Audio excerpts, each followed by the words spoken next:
Abubakar, the Sultan of Sokoto, to the airport. This is the former head of state of Nigeria, and somebody who has been a very, very influential person in the political process in Niger itself. They confined them to the airport, and they were rather reading their riot act to ECOWAS instead of the other way around. There was also a mission, joint one, by ECOWAS, African Union, and UN that was also supposed to go and then try to continue on the peaceful pathways to the restoration of democracy. The mission was on the way of the airport when we were informed, that they were not ready to receive us. But since the decisions of the ECOWAS authority, they are pretending, that, now they are ready for talks. But even as they are telling us that they are ready for talks, they are still seeking reasons to justify an unjustifiable coup d'etat. They have charged the legitimate president of the country, Mohamed Bazoum, of high treason. Of high treason because of an op-ed that he penned for the Washington Post, sending an SOS because of the situation in the country. So as the junta goes along, they now find more reasons to justify why they staged the coup. The irony of it, is that somebody who is in the hostage situation, himself, his wife, his child, 20-year-old, and members of his cabinet are being held hostage. And in that condition, he's being charged with treason. When did he commit that high treason? It's everybody's guess. So, there are people in the region who are saying we should not intervene. And that it is because of insecurity, because of bad governance, because of all that. I wish to inform the community in West Africa that the entire world is suffering from, one, the aftermath of COVID-19. What is happening in Ukraine today is having a very devastating impact on livelihood throughout the world. I was in the UK just about a little over a week ago. Shelves were empty. Gas prices were skyrocketing. And you can say that for almost all the European countries and all the other African countries. So if because of these difficulties we have to stage coups, then the whole world will be plagued, by unconstitutional changes of government. We say no to military intervention. That is the issue. And the fundamental issue is that ECOWAS is protecting its protocols. ECOWAS is protecting its protocols, and that is why I would want to thank, in particular, General Christopher Gwabin Musa, the chair of the ECOWAS Committee of Chiefs of Defense Staff, for his resolute leadership of this committee at this very critical moment. Let no one be in doubt that if everything else fails,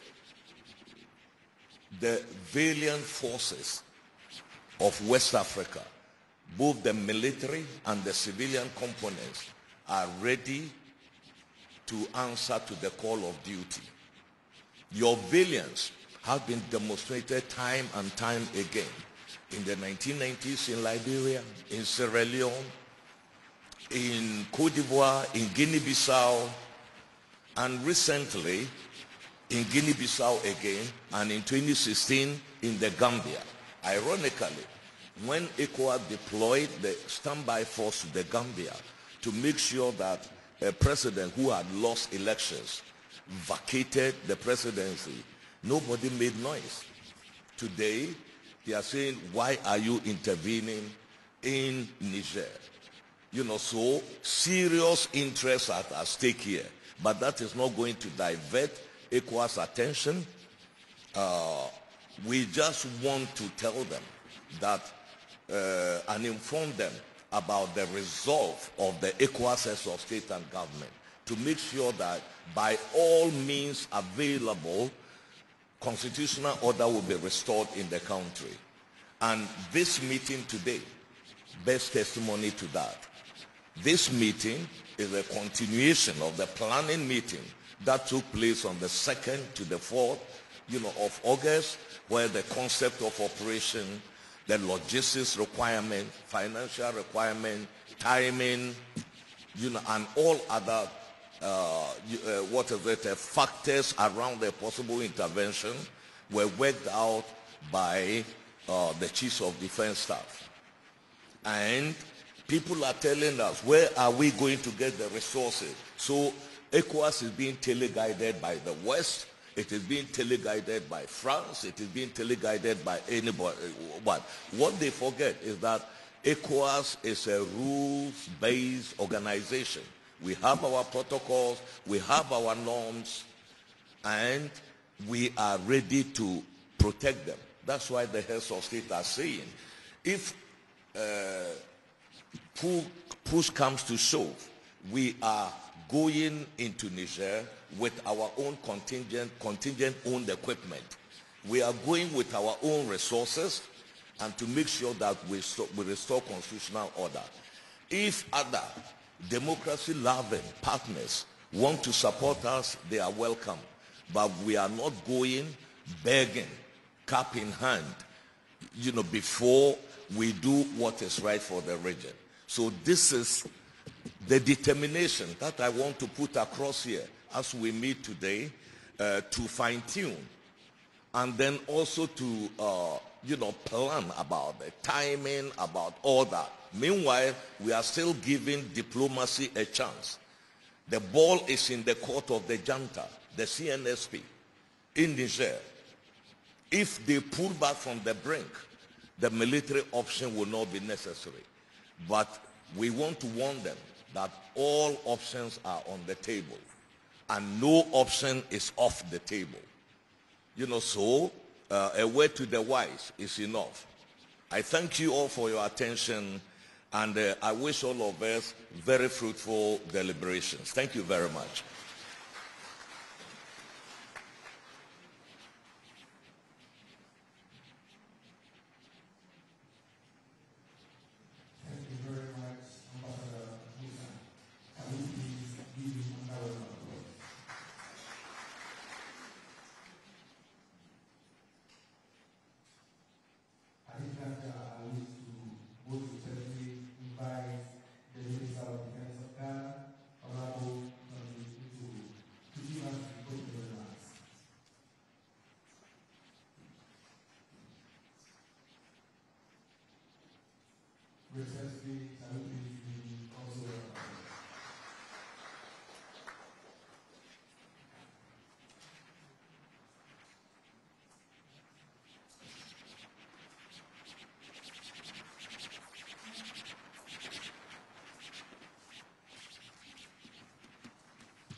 The ECOWAS Commissioner for Political Affairs, Peace and Security, Ambassador Abdel Fattah Musa, the Chairman of the ECOWAS Committee of the Chiefs of Defense Staff, General Christopher Musa,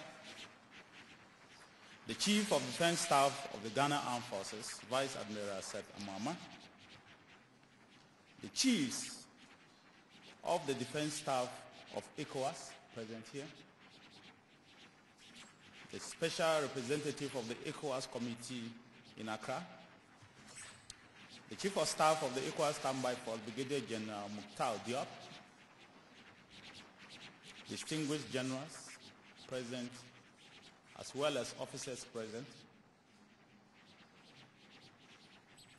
the three commanding officers of various services in Ghana here, Major General Thomas Opompipra, who is the Chief of Army Staff, the Chief of Air Staff, Air Vice Marshal Frederick Bequem, and the Chief of Naval Staff, Rear Admiral Issa Yakubu.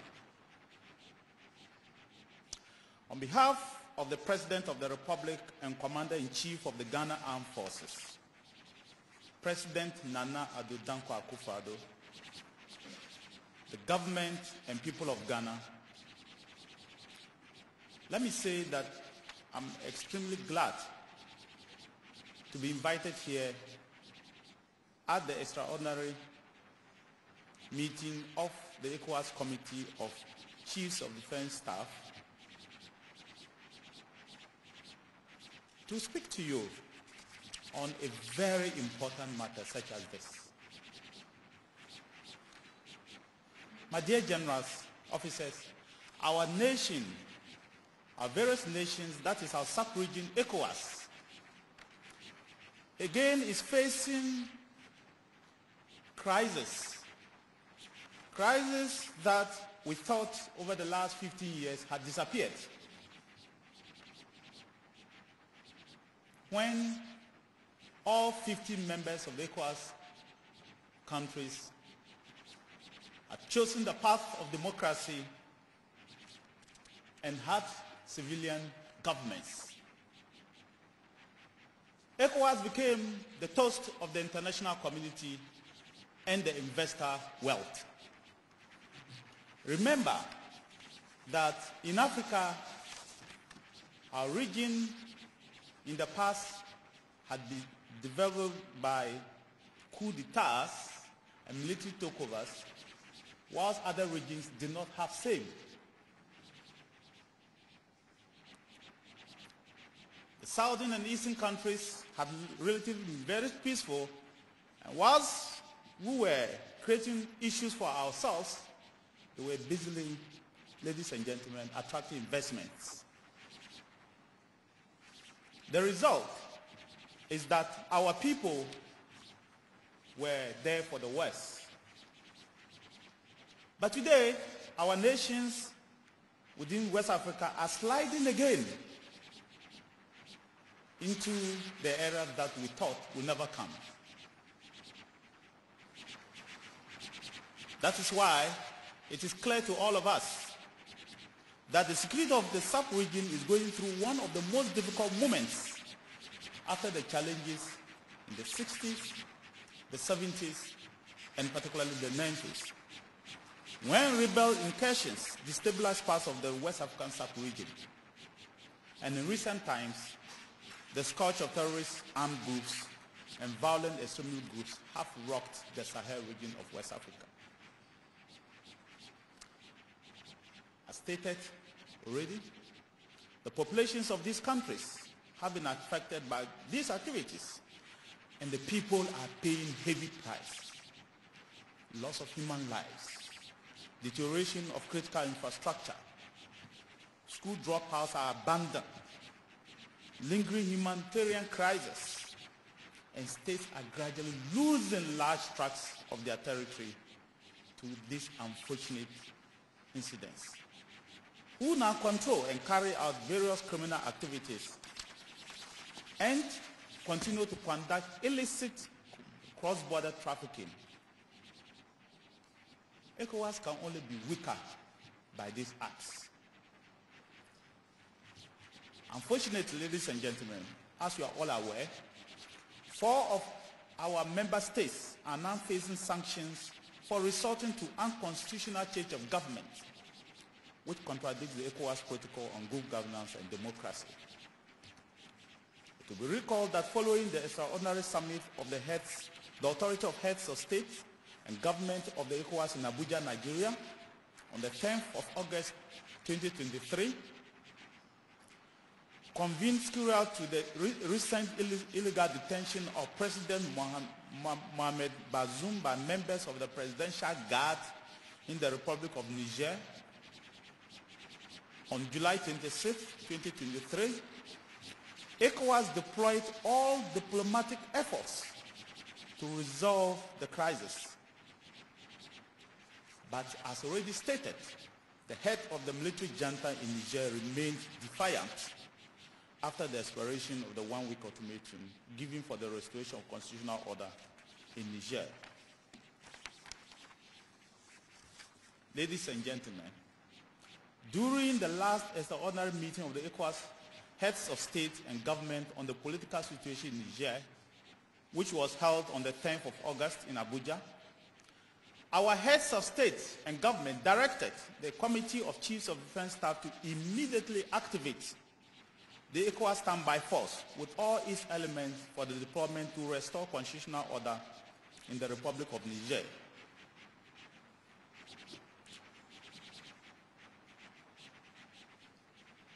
The heads of states and government issued a communique which was signed by His Excellency President Bola Ahmed Tinubu of Nigeria, who is their chairman. And they reaffirmed that President Mohamed Bazoum remains the legitimate elected president and head of state of the Republic of Niger, and he is duly recognized by ECOWAS, the African Union, and the international community. My dear generals, permit me to make a quote from the communique for the sake of our meeting and for the very reason why you are here. Article 3 of the communique states that the authority of the heads of state and the government hereby direct the Committee of Chiefs of Defense Staff to activate the ECOWAS standby force with all its elements. The authority of heads of state and government hereby order the deployment of ECOWAS standby force to restore constitutional order in the Republic of Niger. Diplomatic and other channels shall remain open for the restoration of constitutional order through peaceful means. All member states, and let me repeat, all member states, the President of the ECOWAS Commission, and the heads of all institutions of the community shall take the necessary measures to ensure the full implementation of this decision. All member states shall take the necessary orders to ensure the full implementation of this decision. ECOWAS calls on UMOA and all other regional bodies to implement the decision. ECOWAS calls on the African Union to endorse all the decisions taken by ECOWAS on the situation in Niger. Further call on all partner countries and institutions, including the United Nations, to support ECOWAS in its efforts to ensure a quick restoration of constitutional order in conformity with normative instruments. Ladies and gentlemen, my dear generals, you and your dedicated and loyal troops today stand on the threshold of history as professionals who are being tasked to help the people of West Africa to enable them continue to elect their leaders through free, fair, and transparent general elections. I am of the firm belief that you, who form part of the most experienced soldiers within our sub-region, will put in place a strategic plan that will boost the confidence of our people and restore hope within our various countries. The spirit of our people in West Africa is with you as you meet here to put the plan in place which will meet the ECOWAS directives. Without trying to make a roll call, I am glad that the Chief of Defense Staff of Nigeria himself, the chairman, is here. The Chief of Defense Staff of Ghana, the host, is here. The Chief of Defense Staff of Ivory Coast is present in this meeting.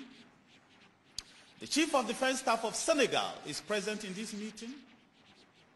The Chief of Defense Staff of Togo is present in this meeting.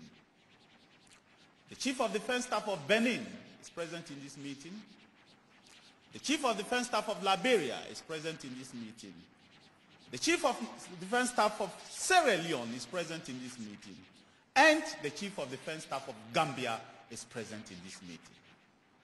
Of course, ladies and gentlemen of the media, it's clear that Mali, who has a flag there, is not present.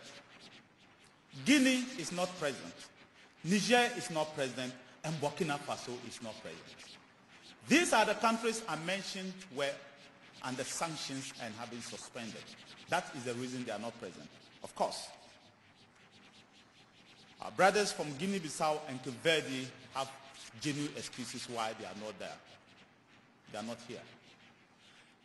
Your presence alone sounds and gives me a powerful message to the world that you are united in carrying out the directives of the heads of state and governments of ECOWAS, and that after today and tomorrow's meeting, you will put in place a plan to ensure that the standby force is activated and that democracy will be restored in Niger. If presidential guards in Guinea and Niger, I will use the word, take hostage their president, nobody, and let me repeat, nobody in West Africa is safe.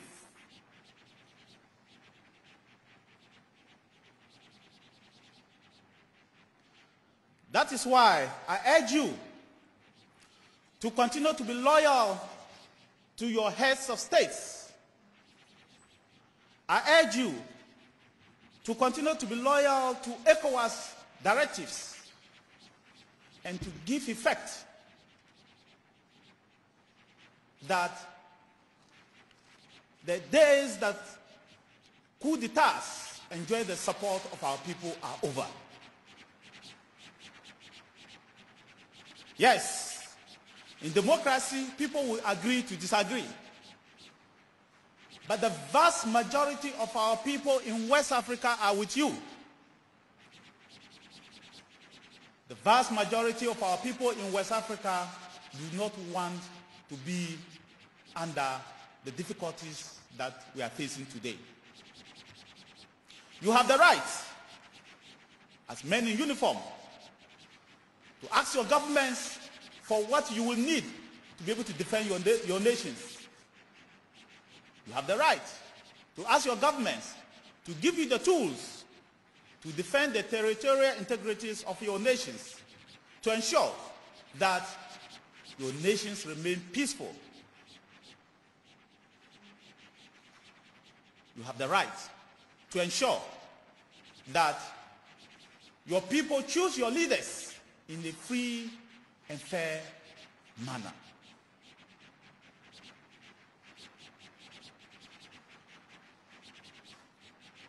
But the world will disagree. ECOWAS will disagree. The people of ECOWAS will disagree when you choose, or people under you choose, to take hostage the people that your constitution gives power to. Otherwise, all of us, including you, will not be safe.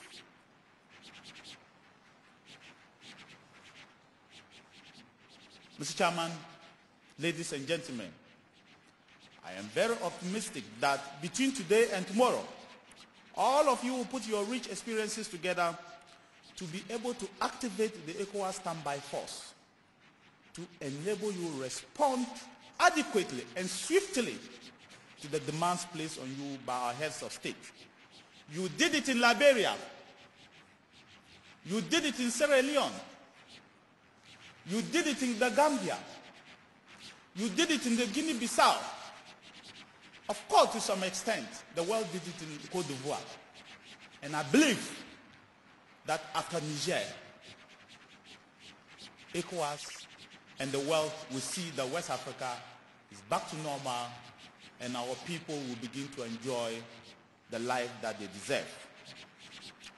I wish you the best of luck in your 2-day deliberation. It will not be easy. Nobody wants to go for a conflict. In fact, nobody wants No soldier, no CDS, no president want to see a soldier die under him. But when soldiers swear